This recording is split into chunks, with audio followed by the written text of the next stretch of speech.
Hey, it's Central Valley Business. I'm your host, Steve Walling. My guest for this segment has been on the show many times. Always enjoy having him with me. Doug Cox with the Mac. He's the Mac guy. I'm the interviewer guy. Welcome back to the show. How you doing? Yeah. You've been good?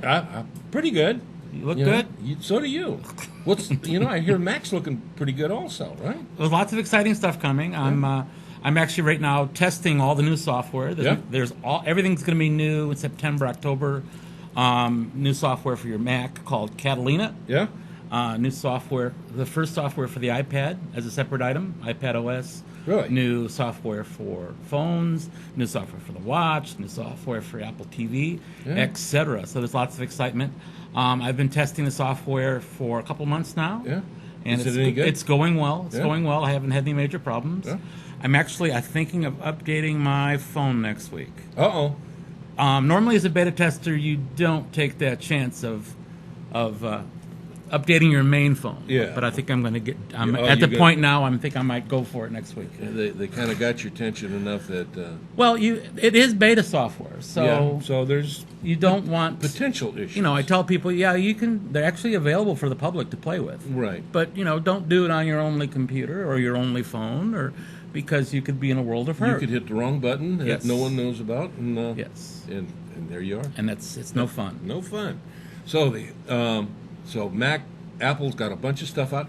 I hear the company just hit the $1 trillion mark. Or Yes. about to Actually, they again. hit $1 trillion before. Yeah, I know a while back, but they're back. And they're up there. back. Yeah. They're back up there. I'm a happy stockholder. Well, there you go. I don't have enough to retire. Damn it. So, all right. Now, besides the new software, on a pretty regular basis, they're rolling out new hardware products, phones, Yes. etc. And they've actually they've just put out they just lowered the price of MacBook Airs recently. That's the most recent Now, thing. what is explain? The MacBook I'm not Air? a Mac person. So what is They have a range of laptops. Okay. The MacBook Air is their smallest, thinnest, lightest laptop. Right. So it's down about 3 pounds. Look over there. Yeah, that Yeah. thing's about what, 27 pounds? Probably. You need a little crane. Something like that. One of these days, actually, kind of heavy. One of these days, I may actually,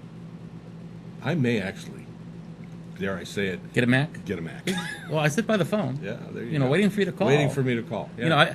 A big part of my job is actually giving people advice before they buy. Yeah. Because there's a lot of confusion out there when you go out and start looking at computers. And I'm not 10 years old like my grandson who knows everything about computing, but there are a lot of senior citizens, or somewhere between 10 and senior citizens, individuals who, that smarter than them phone is more of a challenge than what they want to deal with. The idea of actually getting a computer, or, they've had this computer since Commodore was making them, and they're not sure that they want to upgrade yet. Is it really worth it? Actually, I spent some time with a lady yesterday who had a iMac from 2008. That's like caveman days, and her right? main question was, do I need a new computer? Yeah. And I told her, I said, is this computer doing what you need?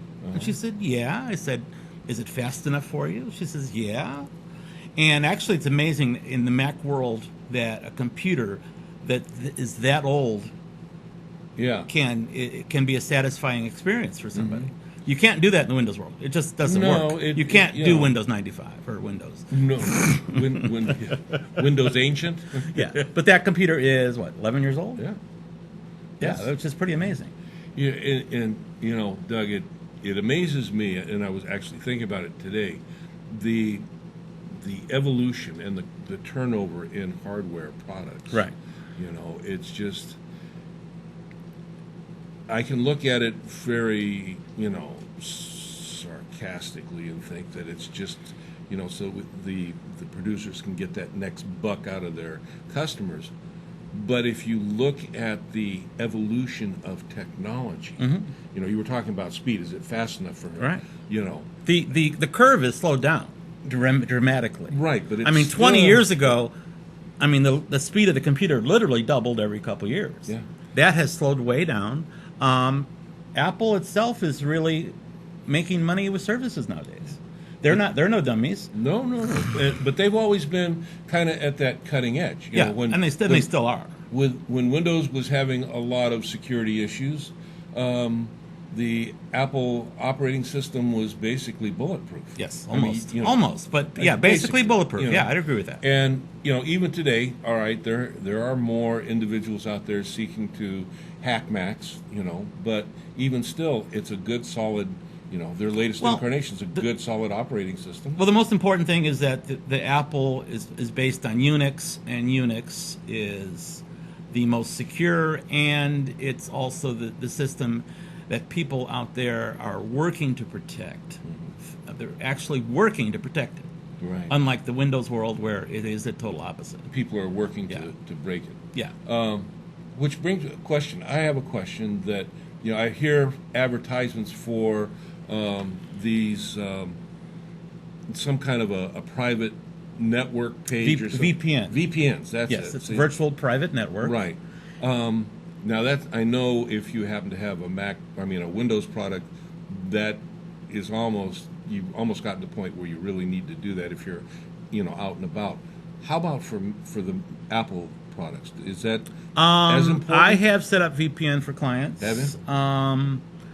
I don't know if it's as necessary for Apple products to have a VPN. Yeah. I'm actually going to talk about security at the Mac Club next month. We're going to spend some good time talking about all different kinds of security, good passwords, avoiding email schemes, avoiding the telephone schemes.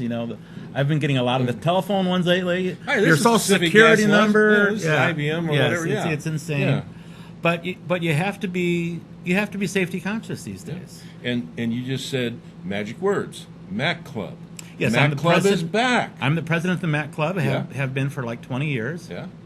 It's a job for life, basically. There you go. And we actually take July off, so we are back August 6th. August 6th. So that's which is coming the up. first Tuesday of the month.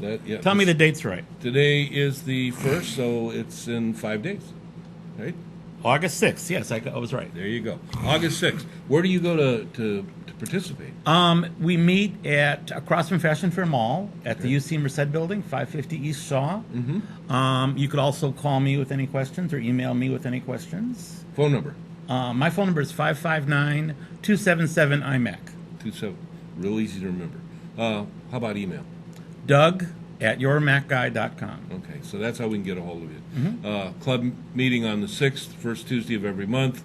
Got some new. You're going to go over security at this particular meeting. Actually, we're going to talk about that in September.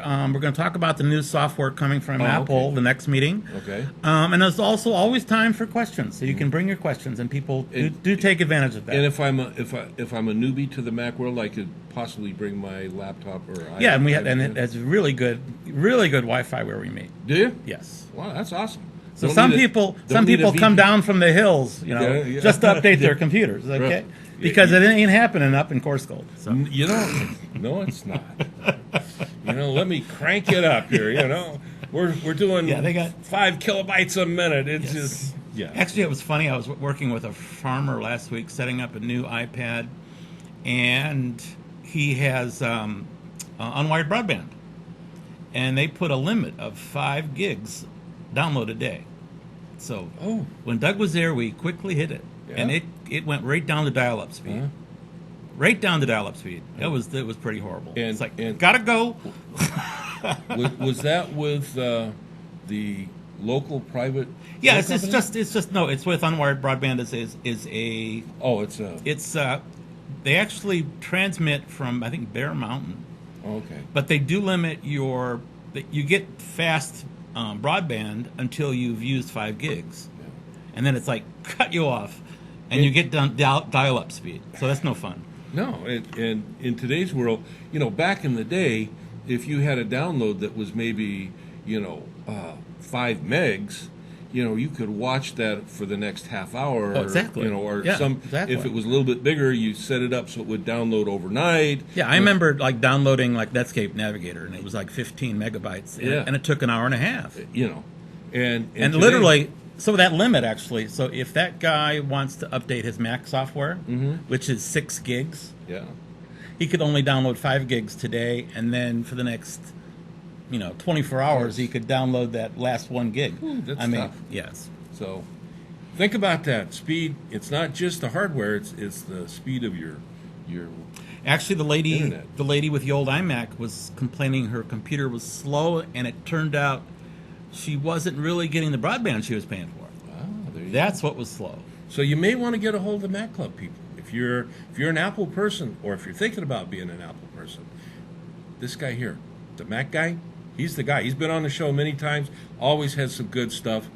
One of these days he's going to convince me to. But we won't go there.